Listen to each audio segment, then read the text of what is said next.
Hello, चलिए बच्चे आए और कंफर्म करें। शिवांश, ओके। तो बच्चों आवाज आ रही है मेरी? तुमको दिख पा रहा है? ऑडियो वीडियो क्लियर है ये बताएं, फिर हम जो है शुरू करते हैं आज की क्लास।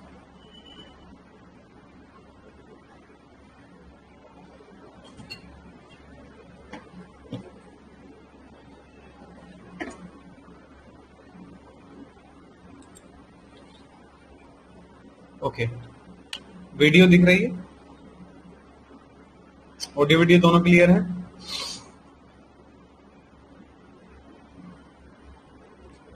उस पर एक्चुअली में स्क्रीन शेयरिंग में दिक्कत आती है, बार बार वो क्लोज हो जाता है, तो फिर यहाँ पर ले रहा हूँ। ठीक है,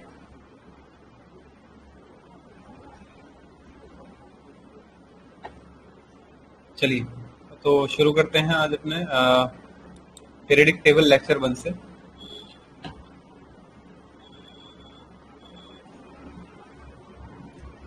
देखिए भी हम लोग आज शुरू करेंगे पीरियडिक टेबल।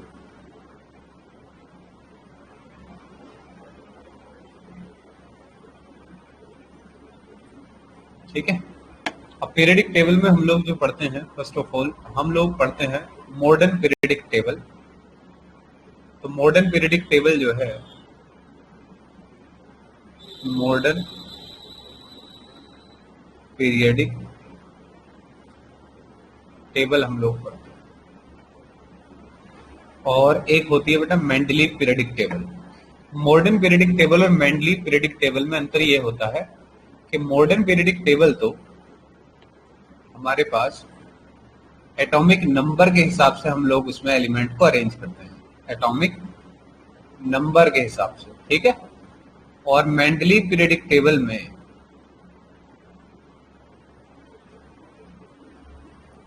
हम लोग जो एलिमेंट्स को अरेंज करते हैं वो एटॉमिक मास के हिसाब से हम लोग जो है अरेंज करते हैं। एटॉमिक नंबर और एटॉमिक मास के हिसाब से हम लोग उसको अरेंज करते हैं। अब देखिए थोड़ा सा लेके चलते हैं कि एटॉमिक नंबर और एटॉमिक मास जो है वो क्या होता है। तो कोई एलिमेंट हमारे पास x है, उसको हम लोग उसका z जो लिखते हैं वो हम लिखते हैं उसका एटॉमिक नंबर, और a से हम लोग लिखते हैं उसका मास। ठीक है, और या फिर ये इस तरीके से लिखा जाता है, Z होता है हमारे पास एटॉमिक नंबर जो हम नीचे लिखते हैं, और A होता है हमारे पास मास नंबर जो हम ऊपर लिखते हैं। अब जो Z है यहाँ पर, जो आप Z देख पा रहे हैं जिसको हम लोग एटॉमिक नंबर कह रहे हैं, वो क्या होता है? नंबर ऑफ इलेक्ट्रॉन, है ना, या फिर number of proton. Number of electron या फिर नंबर ऑफ प्रोटॉन। ठीक है, क्योंकि नंबर ऑफ इलेक्ट्रॉन और नंबर ऑफ प्रोटॉन जो है वो हमारे पास बराबर होते हैं। ठीक है, किसी भी एलिमेंट के अंदर इलेक्ट्रॉन और प्रोटॉन की जो संख्या होती है वो बराबर होती है। दैट्स वाई कोई भी जो एटम है वो हमारा न्यूट्रल होता है। ठीक है, अब हम बात करते हैं एटॉमिक मास की। तो एटॉमिक मास जिसको हम कहते हैं वो होता है हमारा न्यूक्लियस, और न्यूक्लियस के अंदर होते हैं number of proton plus number of neutron. तो ये बात तो हम अच्छे से जानते हैं कि जो हमारे पास कोई भी एलिमेंट है, यस हाँ स्टार्टिंग से कर रहा है, हम लोग स्टार्टिंग से लेके चल रहे हैं। हमारे पास कोई भी एलिमेंट है तो उसके अंदर 3 हमारे पास सब पार्टिकल्स होते हैं। किसी भी एटम कोई पार्टिकल हम लें तो उसके अंदर 3 सब पार्टिकल होते हैं। एक हमारा इलेक्ट्रॉन होता है, एक प्रोटॉन होता है, और एक न्यूट्रॉन उसके अंदर होता है। इलेक्ट्रॉन हमारे नेगेटिवली चार्ज पार्टिकल होते हैं, प्रोटॉन जो होते हैं हमारे पॉजिटिवली चार्ज पार्टिकल होते हैं, और न्यूट्रॉन न्यूट्रल स्पीशीज होती है जिसके ऊपर कोई चार्ज नहीं होता। So hence an atom or an element consists of 3 subatomic particles that are electron, proton and neutron. The number of electron or the number of proton can be considered as the atomic number, while atomic mass is defined as the number of proton plus number of neutron. For example, अगर हम देखें कि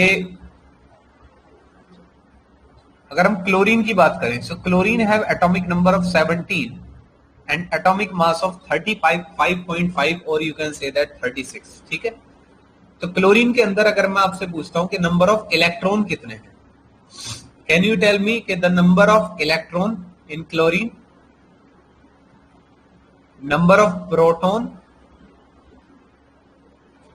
and number of neutron. क्या आप मुझे बता सकते हैं कि number of proton, number of electron और नंबर ऑफ न्यूट्रॉन कितने हैं? फटाफट बताइए।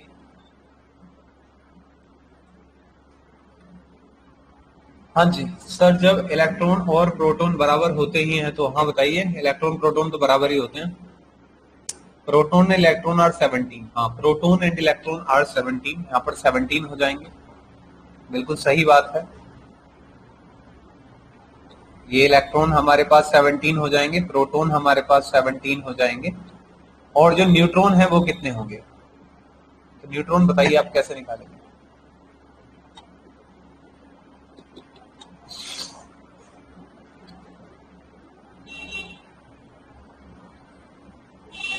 मास को प्रोटॉन प्लस न्यूट्रॉन क्यों करें?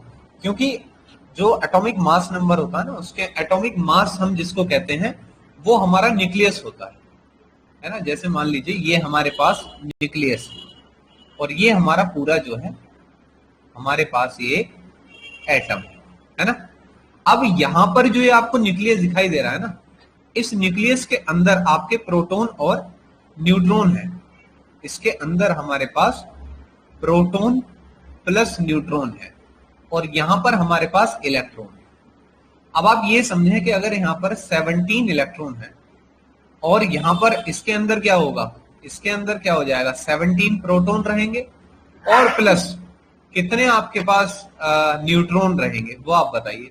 तो 17 plus neutron is equal to 35, क्योंकि इसका एटॉमिक मास कितना है, 35। तो 35 जो होगा उसके अंदर 17 तो प्रोटॉन रहे होंगे और न्यूट्रॉन कितने हो जाएंगे, 35 माइनस 17, तो कितना आ जाएगा, 18। Hence 18 is the number of neutron here. ठीक है, हाँ 18 हो जाएगा, तो इसको कॉपी कर लीजिए। ठीक है, इसके बाद हम चलते हैं आगे। ये कॉपी कर लिया आप लोगों ने?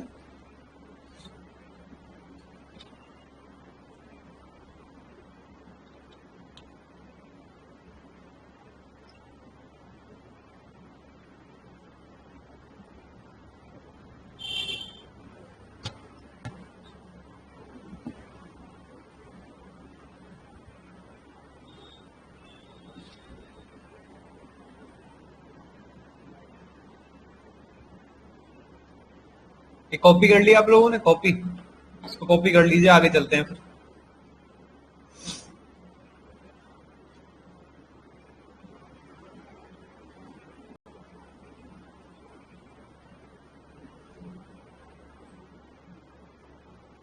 आई डोंट नो इसमें कौन बच्चा होगा, जो होगा पूछ लेगा, क्या कर सकते हैं।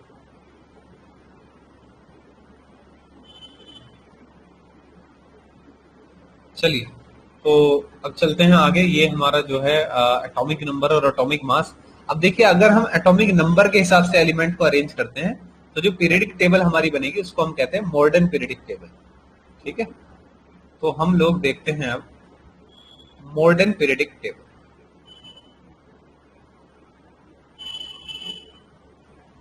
मॉडर्न पीरियडिक टेबल, और इसी को हम लोग long form of periodic table भी कहते हैं। इसको हम लोग long form of periodic table भी कहते हैं।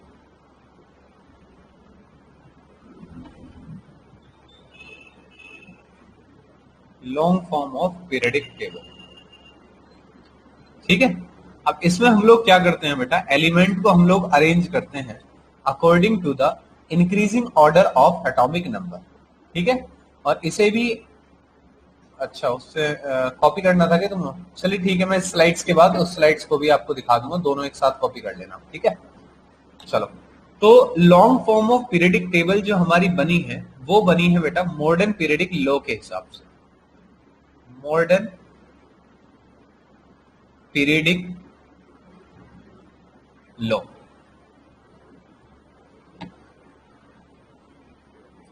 ठीक है, मॉडर्न पीरियडिक लॉ क्या कहता है कि elements are arranged, elements are arranged according to the increasing order of their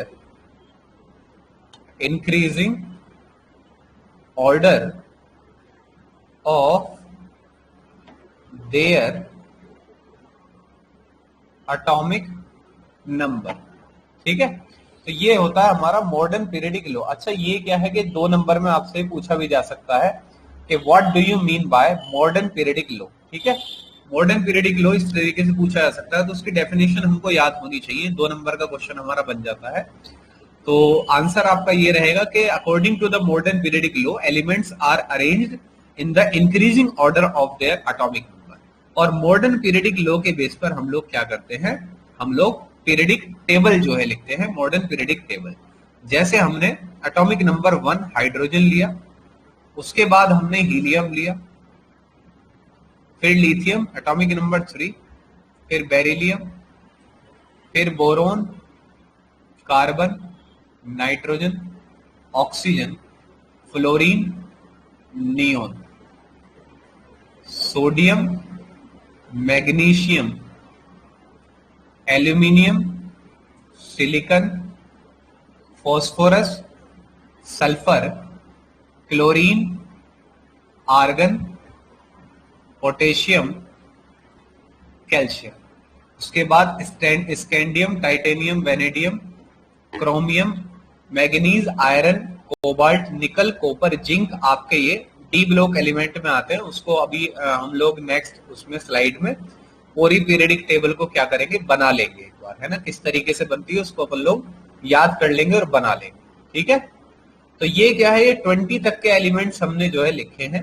तो ये हैं इनके increasing order of their atomic number के हिसाब से।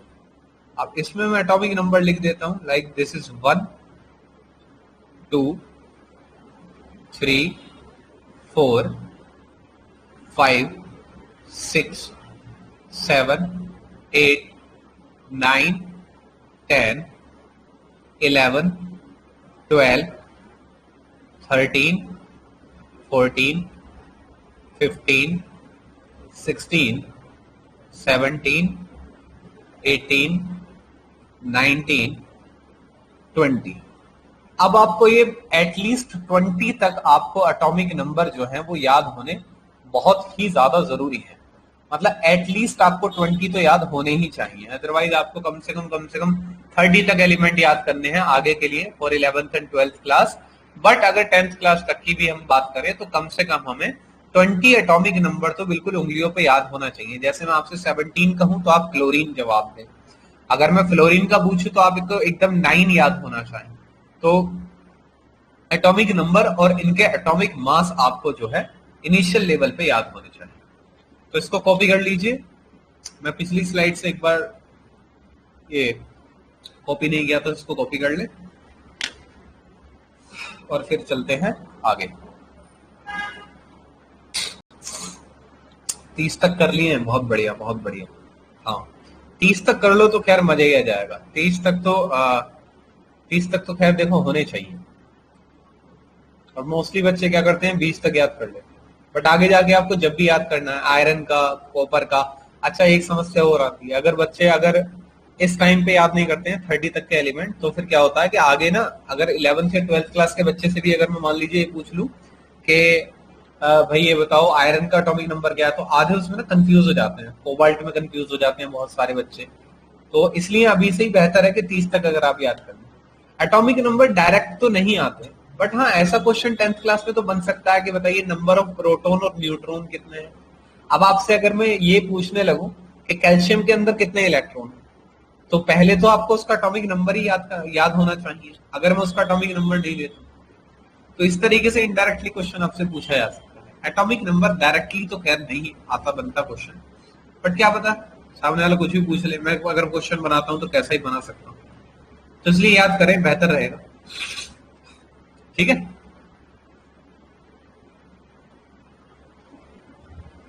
तो ये कॉपी कर लिया।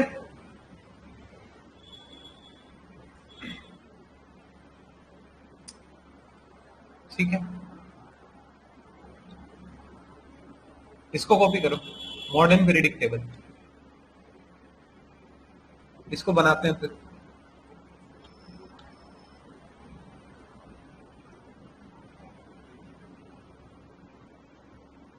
एटॉमिक मास मोस्टली जो होते हैं बेटा ट्वाइस होते हैं मोस्टली। अच्छा ये कर लिया, पहले वाला नहीं किया, ठीक है। एटॉमिक मास जो होते हैं वो मोस्टली ट्वाइस होते हैं, और बाकी इसमें याद ही करना है आपको इस तक। जैसे मान लो सोडियम है, सोडियम का एटॉमिक नंबर 11 है बट उसका एटॉमिक मास जो है वो 23 है, वो नियर अबाउट ट्वाइस होता है, हर किसी का ट्वाइस नहीं होता। जैसे एल्यूमिनियम का एटॉमिक नंबर 13 है, मतलब एटॉमिक नंबर 27 है, ठीक है। हीलियम का एटॉमिक नंबर 2 है, एटॉमिक मास 4 है। हाइड्रोजन का एटॉमिक नंबर 1 है, उसका तो एटॉमिक मास 2 है, तो ट्वाइस होता है, मोस्टली ट्वाइस होता है। ये डिपेंड करता है उसके अंदर न्यूट्रॉन कितने, क्योंकि न्यूट्रॉन कितने भी हो सकते हैं। प्रोटॉन तो इलेक्ट्रॉन के बराबर ही रहेगा, दैट्स व्हाई एटम जो है हमेशा न्यूट्रल रहेगा, बट न्यूट्रॉन कितने भी हो सकते हैं। तो न्यूट्रॉन ज्यादा या कम होने की वजह से ना एटॉमिक मास जो है चेंज हो जाता है, एग्जैक्टली ट्वाइस होना मुश्किल हो जाता है, ठीक है।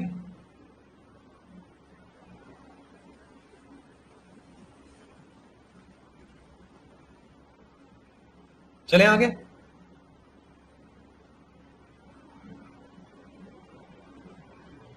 कोई बात नहीं, आप जो है डेली प्रैक्टिस करो। एटॉमिक ऐसा है ना, आप जब मॉलिक्यूलर मास निकालने की प्रैक्टिस करते हो, मोल कंसेप्ट पढ़ते हो, तब सबका मॉलिक्यूलर मास एटॉमिक मास आपको याद हो ही जाना है प्रैक्टिस करते करते। तो कोई टेंशन वाली बात नहीं है, याद करते रहो, धीरे धीरे प्रैक्टिस के साथ साथ अपने आप आ जाएगा, इतने लोड लेने वाली बात ही नहीं है, ठीक है। चलो मैं आगे चलता हूं फिर, ठीक है। अब हम लोग क्या करेंगे, मॉडर्न पीरियडिक टेबल जो है वो बनाना सीखेंगे, ठीक है। मॉडर्न पीरियडिक टेबल हम लोग क्या करेंगे, बनाना सीखेंगे। मॉडर्न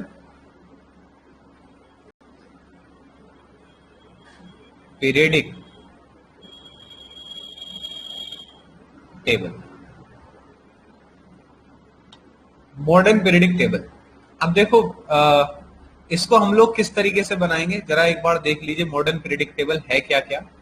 मॉडर्न पीरियडिक टेबल के अंदर टोटल 4 आपके जो है ग्रुप होते हैं, S, P, D and F, ठीक है।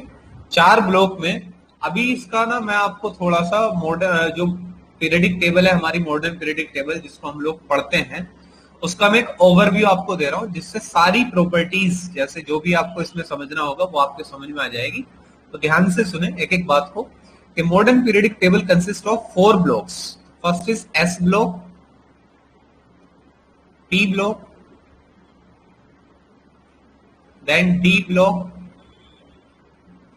और एक होता है आपका एफ ब्लॉक, ठीक है। तो मेजरली जो ज्यादा पढ़े जाते हैं वो एस और पी ब्लॉक पढ़े जाते हैं, वो आपको याद भी करने हैं। डी ब्लॉक में आपको कुछ सीरीज याद करनी पड़ेंगी जरूरी, जो बहुत ज्यादा जरूरी होंगी, और एफ ब्लॉक आप याद ना भी करें तो भी चल जाएगा, बट आपको फिर भी इसका ओवरव्यू लेना पड़ेगा 12th क्लास तक, डी एंड एफ ब्लॉक का भी। तो अच्छा, इनका नाम S block, P block, D block and F block क्यों रखा गया है? इनका नाम S block, P block, D F block इसलिए रखा गया है क्योंकि इनके अंदर जो भी एलिमेंट आते हैं उनका जो एटॉमिक ये वैलेंस इलेक्ट्रॉन है वो एस, पी, डी और एफ शेल में जो है लाई करता है, ठीक है। क्योंकि एटॉमिक जो हम इलेक्ट्रॉनिक कॉन्फ़िगरेशन करते हैं, तो अभी तक तो जो हमने इलेक्ट्रॉनिक कॉन्फ़िगरेशन पढ़ी है वो पढ़ी है 2,8,18 इस तरीके से, बट एक और इलेक्ट्रॉनिक कॉन्फ़िगरेशन होती है जो हम लोग आगे पढ़ते हैं, that is 1s2 2s2 2p6 3s2 3p6। तो एक शेल के अंदर सब शेल पाई जाती, जैसे 2 अगर मैं सेकंड ऑर्बिट की बात करूं, सेकंड शेल की बात करूं, जो आपने KLMN पढ़ी थी, उसको हम लोग K या L, तो पहली शेल को हम लोग K कह रहे थे, तो नंबर 1 शेल को हमने K कहा। फिर हमारी जो नंबर 2 शेल आई L, मैं उसकी बात कर रहा हूं, उसको मैं नंबर 2 शेल कह रहा हूं।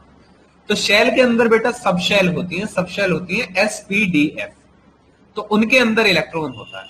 तो S ब्लॉक के अंदर हमने सारे वो एलिमेंट रखे जिनका valence electron S sub shell में लाई करता है, इसी प्रकार से जिनका valence electron P sub shell में लाई करता है उसको हम लोग पी ब्लॉक में रख रहे हैं, और इसी तरीके से हम लोग डी एंड एफ ब्लॉक में एलिमेंट्स को रखते हैं। ठीक है, अब यहां पर हम देखते हैं कि एस ब्लॉक के अंदर हमारे पास जो है दो फैमिली यहां पर हमको मिलती है। ठीक है, या फिर दो ग्रुप आप कह सकते हैं, जिसको आप लोग ग्रुप 1 और ग्रुप 2 भी कहते हैं। That is group 1 and group 2 आप इनको कहते हैं। इसके अंदर आपके आते हैं hydrogen, lithium, sodium, potassium, rubidium, caesium और फ्रांसियम। ठीक है, अब इसको याद करने की ट्रिक ये है कि हमने ली नटराज की रबड़ कटर फ्री। ठीक है, ये एक ट्रिक है इनको याद करने की। ठीक है, तो आप इसको मतलब आसान तरीके से इसको याद कर सकते हैं। वैसे अगर आप मेरी माने तो आप इसको बिना ट्रिक के भी याद कर सकते हैं, बहुत सिंपल है। Hydrogen, lithium, sodium, potassium, rubidium, caesium, francium, और आगे चल के भी आपको इसी तरीके से याद करना। तो जो भी आपको बेहतर लगे याद, इधर आपको ट्रिक बेहतर लगे तो आप ट्रिक से इसको याद कर लीजिए, और अगर आपको डायरेक्ट नाम याद हो जा रहे हैं, हाँ, तो ये हमारी जो है ट्रिक रहेगी। फर्स्ट, इसको हम लोग, ये जो फर्स्ट ग्रुप है हमारा, इसको हम लोग बेटा अल्कली मेटल भी कहते हैं। और ये बहुत इंपॉर्टेंट है कि एक बात हमें जो है याद रखनी, जो मैं आपको बता रहा हूं कि इसको हम लोग अल्कली मेटल भी कहते हैं। तो ग्रुप 1 एलिमेंट एस ब्लॉक के अंदर जो होते हैं उनको हम लोग अल्कली मेटल भी कहते हैं। But hydrogen is not a alkali metal because there is an exception in the position of hydrogen in the periodic table. It can be placed over the alkali metal as well as it can be placed in the p block over the halogen, just because it resemble with both the halogens and alkali metal in the properties. So that's why it can be placed over both the group. So hydrogen cannot be considered as the alkali metal, but बाकी सारे जो element है, lithium, sodium, potassium, rubidium, caesium, francium, are the alkali metal. इसी प्रकार से जो group second के हमारे एलिमेंट होते हैं, that is beryllium, magnesium, calcium, strontium, barium, radium. So इसकी ट्रिक जो है याद करने की वो है बेटा मांगे कार सेंट्रो बाप राजी। ठीक है, बेटा मांगे बीई बेटा, एमजी मांगे, सीए कार, एसआर सेंट्रो, बीए बाप, आरए राजी। ठीक है, तो इस तरीके से आप लोग इसकी जो ग्रुप सेकंड है हमारे पास एस ब्लॉक के अंदर, इसकी ट्रिक को भी जो है आप याद कर सकते हैं। ठीक है, सो ग्रुप सेकंड के जो एलिमेंट हैं, जैसे हम लोग ग्रुप फर्स्ट के एलिमेंट को अल्कली मेटल कहते हैं, ग्रुप सेकंड के जो एलिमेंट कहलाते हैं उनको हम लोग अल्कलाइन अर्थ मेटल कहते हैं। अल्कलाइन अर्थ मेटल कहते हैं। देखिए रीजन भी मैं आपको बता देता हूं, हालांकि ये जो क्वेश्चन है ये 11th क्लास में अराइज होता है कि why group 1 element of S block are considered as alkali metal. तो उसका रीजन ये है बेटा कि इनको हम लोग अल्कली मेटल इसलिए कहते हैं क्योंकि जो इनकी सॉल्यूशन होती है वाटर के अंदर, जैसे आप लिथियम को या फिर सोडियम को या फिर रुबिडियम, पोटेशियम को आप लोग पानी में डालोगे तो सॉल्यूशन कैसी बनेगी? अल्कलाइन बनेगी। अल्कली का मतलब होता है बेटा बेस, है ना। एसिड एंड बेस जैसे हम पढ़ते हैं तो कुछ सब्सटेंस एसिडिक होते हैं, है ना। जैसे हमारे पेट में जो एसिड बनता है तो हम बेस खा के उसको न्यूट्रलाइज करते हैं, तो ऐसे ही कुछ सब्सटेंस एसिड होते हैं, कुछ सब्सटेंस बेस होते हैं। अब जो बेस होते हैं उन्हीं को हम लोग अल्कली भी कहते हैं, है ना। Those base which are dissolve in water can be considered as alkali. So alkali क्या होते हैं? अल्कली क्या होते हैं? बेस होते हैं। बट सभी बेस अल्कली नहीं होते, क्योंकि सारे बेस पानी में घुल जाए ऐसा जरूरी नहीं है, ठीक है। तो बट लेकिन सारे अल्कली होंगे बेस ही, क्योंकि बेस अल्कली कहां से आए हैं? वो अल्कली बेस में से ही तो आया है कि जो बेस पानी में घुल गया तो उसको हमने अल्कली कह दिया। तो अल्कली क्या होता है? बेसिक। तो मुद्दा क्या है कि why group 1 element are often known as alkali metals. So the reason behind it is कि the solution of group 1 element are alkaline in nature, are basic in nature. जैसे आप Na सोडियम को पानी में डालेंगे तो वो NaOH बनाएगा, ठीक है, that's why they are called alkali metal. अच्छा, ग्रुप सेकंड को फिर हमने अल्कलाइन अर्थ मेटल क्यों कहा? क्योंकि एक्चुअली में जो ग्रुप सेकंड एलिमेंट होते हैं उनकी सॉल्यूशन भी जो है वो बेसिक ही होती है, अल्कलाइन होती है, बट वो अर्थ क्रस्ट के अंदर भी पाए जाते हैं। Beryllium, magnesium, calcium, they are also found in earth crust, that's why group second element जो कहलाते हैं वो हमारे अल्कलाइन अर्थ मेटल भी कहलाते हैं, ठीक है। तो ये है हमारे S block element. S block element हमारे पास दो ग्रुप है। पहला है हमारे पास lithium, sodium, potassium, rubidium, caesium, francium, जिसकी हमने ट्रिक याद की है, हमने ली नटराज की रबड़ कटर फ्री। जो ग्रुप सेकंड है अल्कलाइन अर्थ मेटल, उसको हम कह रहे हैं बेटा मांगे कारसेंट्रो बापराजी, जो हमने ट्रिक याद की है एस ब्लॉक सेकंड की, ठीक है। चलिए अब हम बात करते हैं टी ब्लॉक एलिमेंट की। देखिए, हम डी ब्लॉक और एफ ब्लॉक की चर्चा अभी नहीं करेंगे। 10th क्लास के माध्यम से एस ब्लॉक और पी ब्लॉक पढ़ना हमारे लिए ज्यादा जरूरी है, बिकॉज आगे 11th और 12th में जाते हुए आपको एस ब्लॉक और पी ब्लॉक ही ज्यादातर पढ़ने को मिलेगा। मैक्सिमम इनऑर्गेनिक केमिस्ट्री में आप एस ब्लॉक और पी ब्लॉक को डील करने वाले, ठीक है। सो आई होप आपको जो है एस ब्लॉक के जो ग्रुप हैं दोनों वो क्लियर रहे होंगे।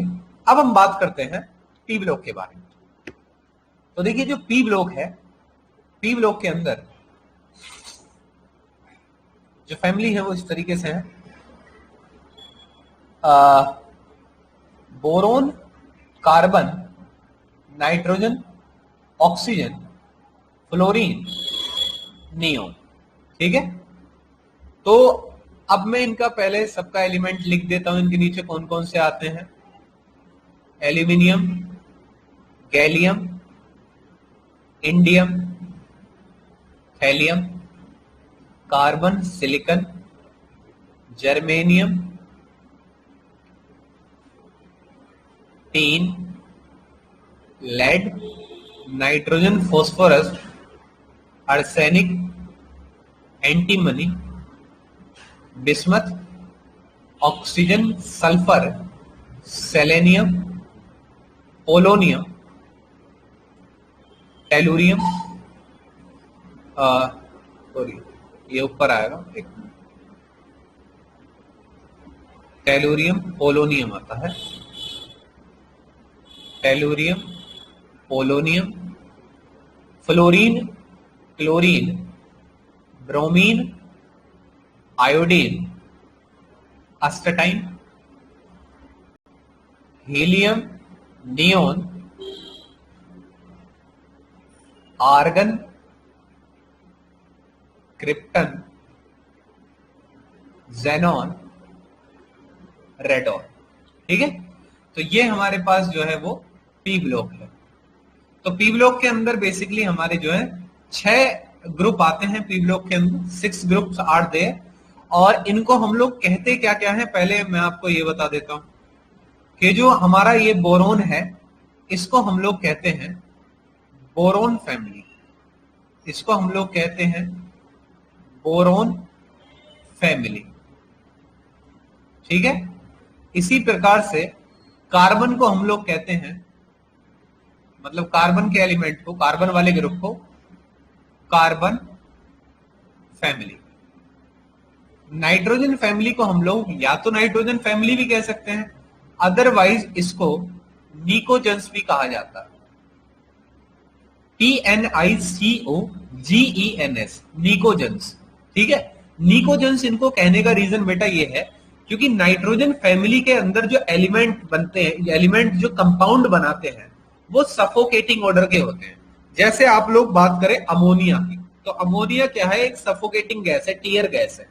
इसी प्रकार से फोस्फीन एक जहरीली गैस है, तो सफोकेशन होने लगती है, सांस लेने में दिक्कत होने लगती है।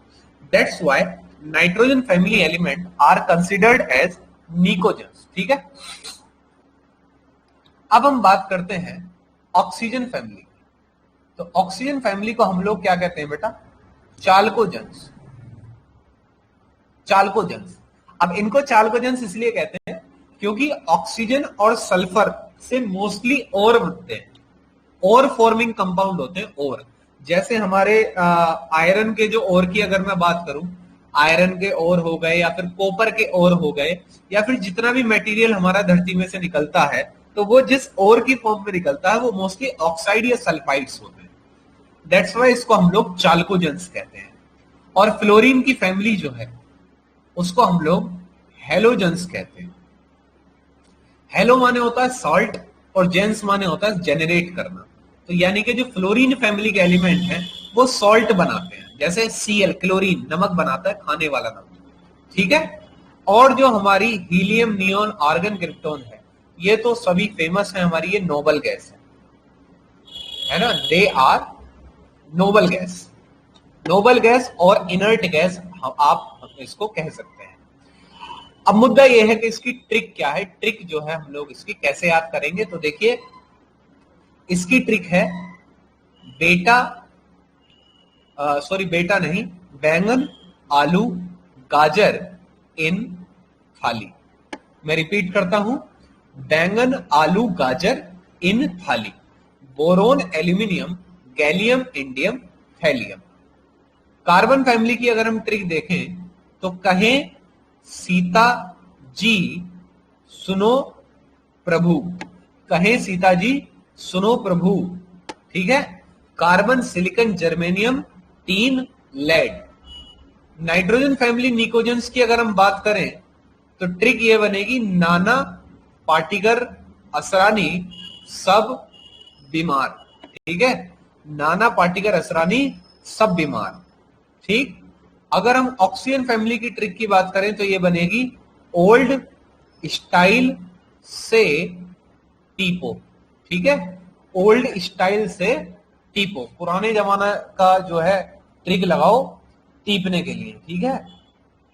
चलिए नेक्स्ट की अगर हम बात करें तो हेलोजेंस की, फिर कल बाहर आई आंटी, फिर कल बाहर आई आंटी, इस तरीके से हम लोग याद कर लेंगे। इसके बाद जो नोबल गैस की ट्रिक है वो ये है कि हरभजन ने अगरकर को 0 रन पर आउट किया। हरभजन ने अगरकर को 0 रन पर आउट किया, ठीक है। और यहां पर मैं इसकी ट्रिक दोबारा से रिपीट कर देता हूं, हमने ली नटराज की रबड़ कटर फ्री, ठीक है। इसकी क्या ट्रिक है, बेटा मांगे कार सेंट्रो बाप राज, ठीक है। सो ये है हमारे पास जो है एस ब्लॉक और पी ब्लॉक की ट्रिक। अभी मतलब 10th क्लास के लिए आप लोग जो है ट्रिक वाइज एस ब्लॉक और पी ब्लॉक को अगर आप याद कर पा रहे हैं, आप लोग इनको बना पा रहे हैं। देखिए अभी आप ये मत सोचिए कि हमें याद कैसे होगा, अभी आप केवल इसको बनाना सीख जाइए। जैसे मैंने यहां पर इसको बोर्ड पर लिखा है, इसी तरीके से आप इसे केवल बनाना सीख जाइए। अगर आप इसे बनाना सीख गए तो फिर क्या होगा कि आपको ऑटोमेटिकली समय समय के साथ जैसे आप इसको पढ़ते रहेंगे, क्योंकि अगर आप 11th 12th में साइंस लेने वाले हैं, केमिस्ट्री अगर आप लेने वाले हैं, तो ये आपको हर रोज हमको नॉर्मली ये पढ़ना ही पड़ेगा। अच्छा 4th रो याद कर ली, हाँ बहुत बढ़िया, सारी रो बहुत आसानी से जो है याद हो जाएंगी, कोई टेंशन दिक्कत वाली बात नहीं है। हाँ पर ये है कि केमिस्ट्री जब हम पढ़ेंगे तो आगे हमको जो है रोज पढ़नी पड़ेगी, इसलिए धीरे धीरे याद हो जाएगी। कोई भी चीज आपको जो है लोड लेने की रिक्वायरमेंट नहीं है कि एकदम से कि आज ही होना चाहिए, समय के साथ साथ हर चीज जो है याद हो जाती है बिना टेंशन लिए, ठीक है। आखिरी की 4 भी बहुत बढ़िया, बहुत बढ़िया। तो इसको कॉपी कर लीजिए। चलते हैं फिर थोड़ा सा आगे, कुछ ट्रेंड तो आज के लेक्चर में हम लोग नहीं पढ़ेंगे, बट और कुछ चीजें जो है हम लोग डिस्कस कर लेते हैं, इसके कुछ प्रॉपर्टीज जो है वो हम देख लेते हैं modern form of periodic table, ठीक है। तो इसको जरा आप कॉपी कर लीजिए।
चलें, कर लिया कॉपी? हेलोजन वाले की क्या ट्रिक थी? अच्छा, हेलोजन की ट्रिक ये है कि फिर कल बाहर आई आंटी, फिर कल बाहर आई आंटी। ये बातें आप हिंदी में भी लिख सकते हैं अपनी कॉपी में, बेहतर याद करने के लिए, कोई टेंशन वाली बात नहीं है। आप एक लाइन लिखें, उसके आगे हर चीज का जो हिंदी मतलब है वो आप लिख लें, ठीक है, कोई टेंशन वाली बात नहीं। हाँ, बहुत बढ़िया, गुड गुड।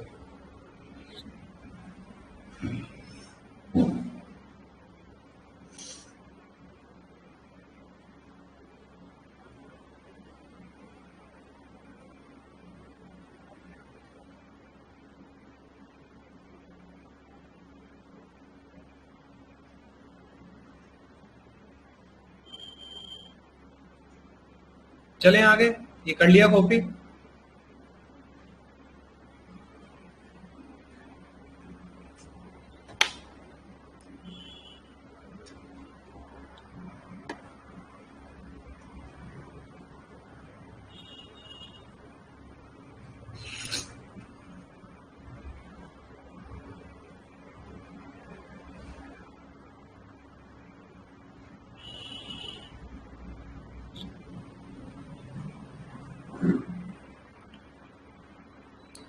ठीक है, चलिए अब जो है इसकी कुछ प्रॉपर्टीज जो है उसको लिख लेते हैं, हालांकि हमको पता तो है ही, बट फिर भी जो है एक बार लिख लेते हैं, ठीक है।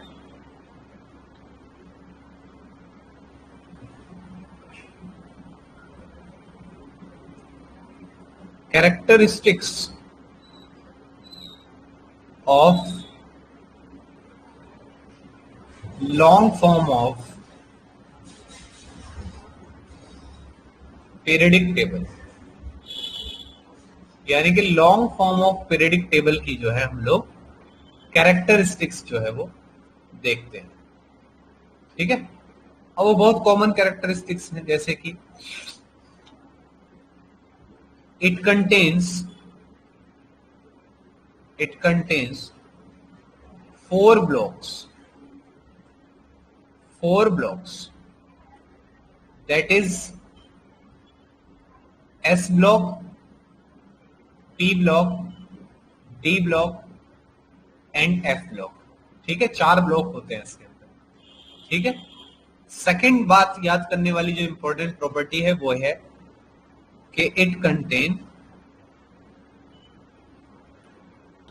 7 horizontal rows, 7 horizontal periods, rows को हम लोग क्या कहते हैं? Periods, and 18 vertical groups, 18 vertical groups, है ना। जैसे हमने देखा अभी कि ये जो है ना, ये आप देख पा रहे हैं कि ये जो है ये आपका फर्स्ट पीरियड है, ये सेकंड पीरियड है, फर्स्ट पीरियड, ये आपका सेकंड पीरियड। तो अगर मैं आपसे सेकंड पीरियड के एलिमेंट की बात करूं तो आप कहेंगे lithium, beryllium, boron, carbon, nitrogen, oxygen, fluorine, neon. ऐसे ही थर्ड पीरियड एलिमेंट की अगर मैं बात करूं तो आप कहेंगे sodium, magnesium, aluminium, silicon, phosphorus, sulphur, chlorine, argon, ठीक है। तो इस तरीके से 7 हॉरिजॉन्टल पीरियड होते हैं और 18 वर्टिकल जो है हमारे पास जो है ग्रुप होते हैं, ठीक है।